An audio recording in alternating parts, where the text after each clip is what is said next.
This video demonstrates a rough and finishing event pass back turning process, and we have used the MAQ STMD M25-255 product.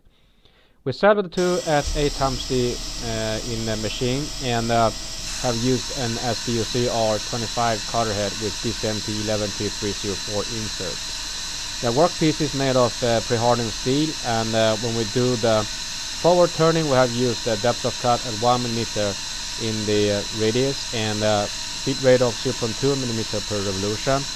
And right after that, we have done a back turning process where we had a depth of cut of 0.1 mm and a feed rate of 0.1 mm per revolution, so that we can make the fine surface finish and also the tolerance in the geometry.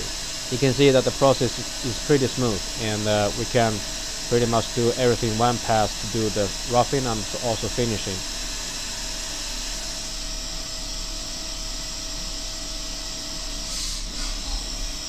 Now the surface shown on the screen, you can see that the RA value is roughly 1.53 micron. This is pretty smooth.